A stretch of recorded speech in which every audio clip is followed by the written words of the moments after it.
Último, nos podemos mirar con la situación geopolítica como también social y económico en Suriname no está uno mucho estable. En esta parte, lo cual de parte jurídico, lo cual de parte legal, como también hay oportunidades que tiene Suriname para nuestra isla, pero también mira que la instabilidad que tiene el país también quizás un rol que quizás no atrae mucho de nos bandas de nos isla para invertir en of hasi partner como económico of inversión en Suriname. Estabilidade de um país sempre é um fator que o comerciante não toma em consideração, ora quando está fazendo inversão, ora quando está fazendo negócio. Nós, Trade Mission, está dirigido riba trade, dus não per se riba investment dentro do Suriname, mas tanto que os comerciantes não por exportar produto, exportar conhecimento para o Suriname e também importar produto e importar expertise para o Suriname. Maneira, o senhor Camerlin de Câmara de Comércio mencionar, já tem uma companhia que está fazendo uso de profissional na Suriname, também mirando que tem shortage de mercado laboral na Aruba, dus tem diferentes vantagens de fazer negócio com país que está cerca de é motivo que nós está fazendo isso aqui, não está sobre empresário local, mas não está que tem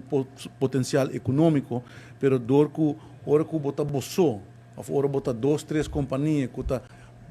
vai outro mercado, é muito mais difícil, o gasto não está mais alto.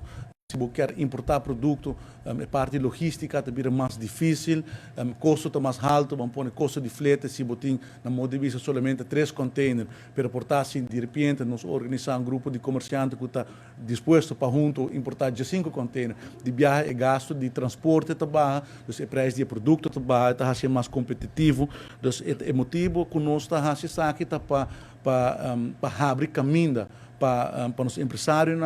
maneira agora mencionar na Suriname nós lo vai ter matchmaking, nós lo vai introduzir comerciantes na Aruba com peers na Suriname,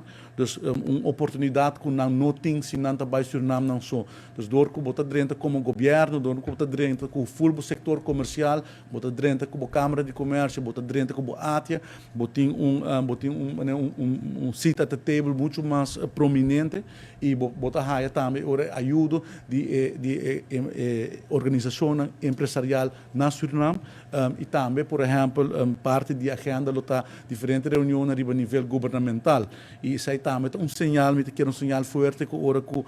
ministro não está topa com outro, ministro não de economia está topa com outro e que está manifestar que tem desejo para junto assim mais trade. Então, isso aí está, de contexto é mesmo põe trade mission maneira para Suriname.